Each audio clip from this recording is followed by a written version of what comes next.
Can I have them now? They're all mine? They're all yours. Okay, thank you.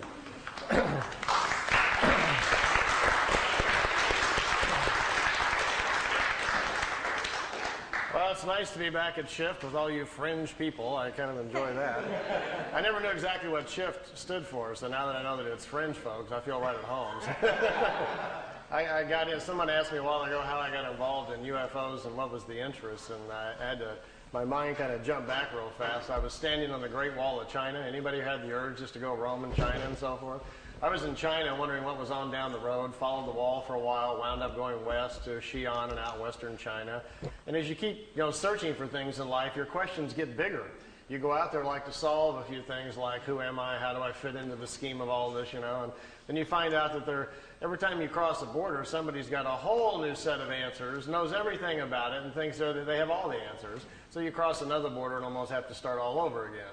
So there was the journey out through China into Tibet and down to Japan and over into Egypt and so forth. And after running through a few countries, I had heard that there was a gentleman in Switzerland who apparently was having contacts and conversations, if you will, with someone from another planet. And I thought, oh, here's some good stuff. Let's go check that one out. So I saw the pictures, these beautiful, clear daytime pictures of these craft that were supposed to be from another planet. And it occurred to me, if someone was really visiting us from another planet and they were human and we could speak to them, imagine what we could learn from these guys. So I set off to go to Switzerland. Got there, and there was a farmer that lived there named Edward Albert Meier. Most people called him Billy. Turns out he got the nickname Billy because he likes, like a lot of people in Europe, they like to watch our Western movies. And he was very fond of Billy the Kid and used to carry a gun with him and kind of saw himself as a cowboy type. So he got the nickname Billy, and people started calling him Billy. Most of all the people who know him, though, call him Eddie because his real name is Edward. So I got to this little small location up in Switzerland called Schmidruti, which is about 45 minutes outside of Zurich. And I'm looking for this guy's place. It's not on the map anywhere. And I stumble into a little post office. And the postal guy says, well, you found it. This is the Schmidruti post office. And I says, well, where's the home of Mr. Meier? And he says, oh, he lives behind the post office in Hinter Schmidruti. So I've been looking on the map for this Hinter Schmidruti, and it wasn't there. And it turns out he lives right behind the post office. So I got on down the road. Make a long story short, I went looking for him at the farm. And turns out he'd become kind of a recluse, didn't want to talk to anybody. He'd had contacts for several years. The European press had just, done nothing but almost ruined his life through ridicule and drawing attention to him and calling him names and so forth. And so he'd had a very difficult time for a while, and it kind of closed himself off to the outside world. He had pulled about 15 people around him to kind of help him with his information. They'd been drawn to come to live with him. So they were all there, and I had a little chat with them, and they were all very angry and upset. How dare I come to the farmhouse, blah, blah, blah. And I said, well, I wrote you a letter. And he says, what is your name? And I said, my name is Winters, Randolph Winters. Oh, we've been waiting for you. We have some things to talk to you about.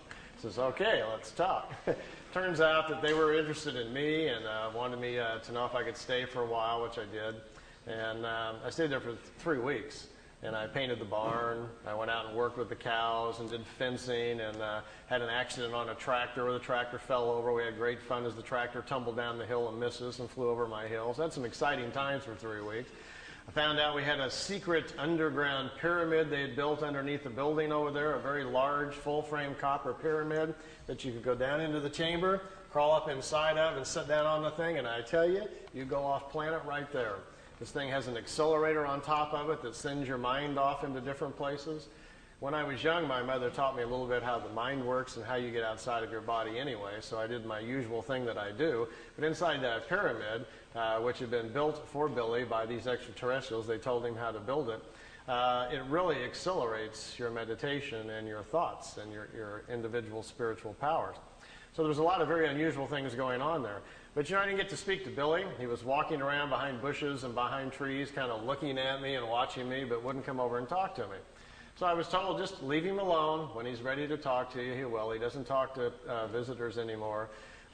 This was in '86. The last visitor he talked to was like in '84. He didn't. He really wanted to be left alone, so I left him alone. I stayed there the whole 3 weeks. Went back home to Los Angeles. Had to go back to work. Got home a week later. The phone rang. It was the farm back in Switzerland. Billy likes you. It's okay to come back. that great, like I just, got to run right back on Monday or something. So I had to wait a few months, and then I got more and more intrigued. They kept calling me, and so forth. And while I was there, they had given me this stack of notes to read. It turns out the pictures that I had seen, which I'll show you some of them in a few moments, these beautiful, clear pictures of these craft from another world, that was just kind of the end of the situation. As it turns out, Billy was brought to this planet. His spirit was put into the other side, the ring around the planet on purpose. He'd come here thousands of years ago, they said. They pull him into life occasionally. They understand how the other side works and how to pull spirits into body when they want to. Later on, I'll explain that a little bit to you if we have time or if that's something you're interested in. And it turns out that Billy's meetings or contacts had actually started when he was about 5 years old. He started getting these telepathic things and then visions. The voices got stronger and stronger. And when he was 7, the voice told him to walk out into the forest where he lives, the countryside in Switzerland, that someone was coming to meet him. He went out into the countryside to the designated area where he was supposed to go.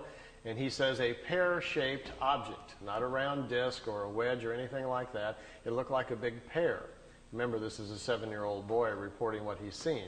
To him, it looked like small at the top and came down and came out at the bottom like a pear shape. It was chrome, very bright. Couldn't look at it. It was too bright. And it didn't set on the ground. It floated off the ground. And as he was looking at it, suddenly an elderly-looking gentleman with white hair came walking towards him. He didn't even see how the fellow got out of the craft. Came walking towards him, took his hand and led him back to the ship, didn't say a word. Went inside of this ship. He was set down into some sort of small chair. There was a device spinning around his head.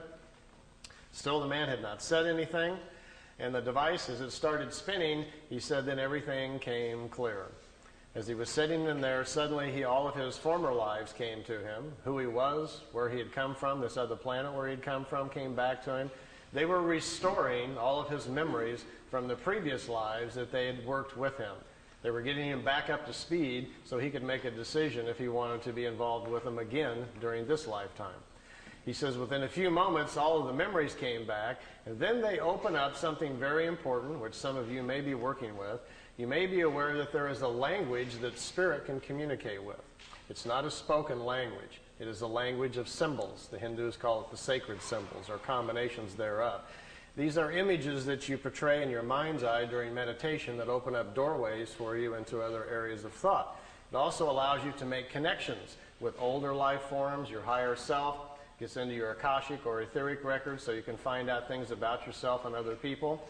But this is a language that exists in everybody. It's kind of like part of your operating system, but you've never used it. You don't know the files on your hard drive, so you never bother to go looking for it.